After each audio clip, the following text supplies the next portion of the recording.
포기하네. 포기하네. 포기하네. Perang antara Amerika Serikat dan Iran kini telah memasuki minggu ketiga.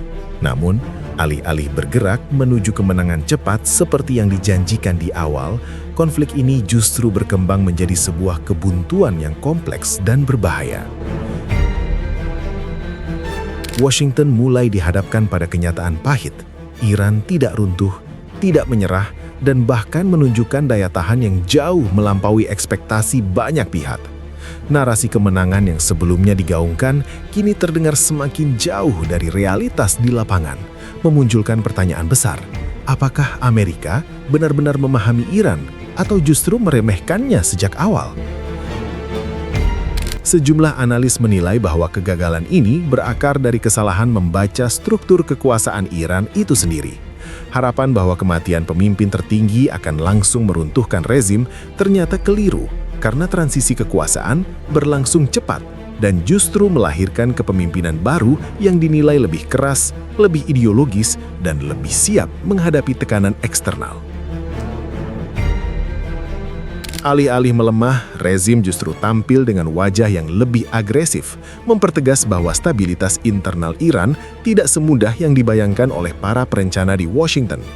Di sisi lain, skenario yang mengandalkan pemberontakan rakyat juga gagal total.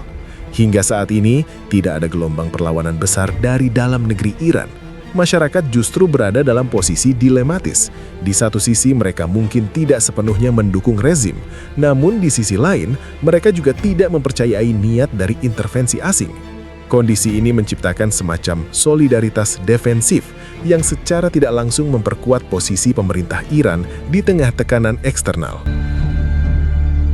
Situasi semakin rumit ketika krisis di Selat Hormuz mulai menunjukkan dampaknya secara global. Jalur sempit yang menjadi salah satu urat nadi perdagangan energi dunia itu kini berubah menjadi titik tekanan strategis yang sangat efektif. Penutupan atau gangguan di wilayah tersebut tidak hanya mempersulit operasi militer, tetapi juga mengguncang pasar energi global, mendorong kenaikan harga minyak, dan memperlihatkan bahwa dominasi militer tidak selalu mampu mengendalikan konsekuensi ekonomi yang lebih luas.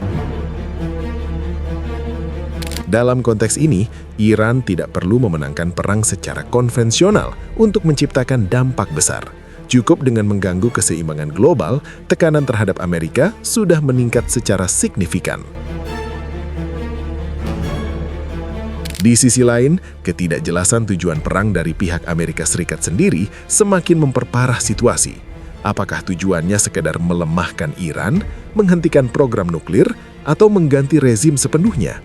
Ketidakkonsistenan ini membuat strategi yang dijalankan menjadi tidak solid dan membuka ruang bagi kebingungan, baik di dalam negeri maupun di antara sekutu internasional.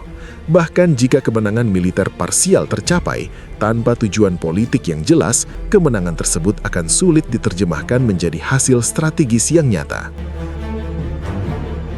Persoalan nuklir Iran juga tetap menjadi bayang-bayang besar yang belum terselesaikan. Meskipun ada klaim bahwa fasilitas tertentu telah dihancurkan, banyak pihak meyakini bahwa Iran masih memiliki kapasitas untuk memulai kembali programnya di masa depan, terutama jika masih terdapat cadangan material yang belum terdeteksi atau diamankan. Ini berarti bahwa bahkan operasi militer besar sekalipun belum tentu mampu menghilangkan ancaman tersebut secara permanen.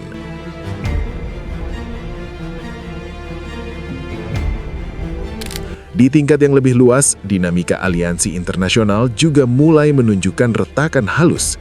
Kepentingan Amerika Serikat tidak selalu sejalan dengan sekutunya di kawasan, dan perbedaan pendekatan ini berpotensi mempengaruhi arah konflik ke depan. Dalam situasi seperti ini, koordinasi menjadi jauh lebih sulit, dan setiap keputusan strategis harus mempertimbangkan banyak variabel yang saling bertabrakan. Sementara itu, tekanan domestik di Amerika Serikat terus meningkat. Kenaikan harga energi, dampak ekonomi yang mulai terasa di tingkat rumah tangga, serta ketegangan sosial yang muncul akibat konflik berkepanjangan mulai menggerus dukungan publik terhadap perang. Sejarah telah menunjukkan bahwa perang yang panjang dan mahal seringkali lebih sulit dipertahankan secara politik dibandingkan secara militer.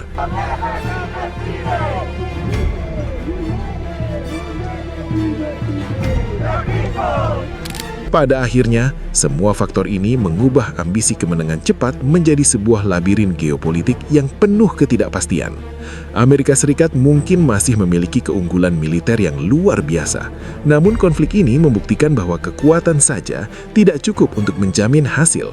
Iran, dengan segala keterbatasannya, justru bermain di ranah yang berbeda, memanfaatkan waktu, tekanan ekonomi, dan kompleksitas politik untuk bertahan. Dan di titik ini, perang tidak lagi sekedar tentang siapa yang memiliki senjata paling canggih, tetapi tentang siapa yang mampu bertahan lebih lama menghadapi tekanan yang datang dari segala arah, baik di medan perang, di pasar global, maupun di dalam negeri mereka sendiri.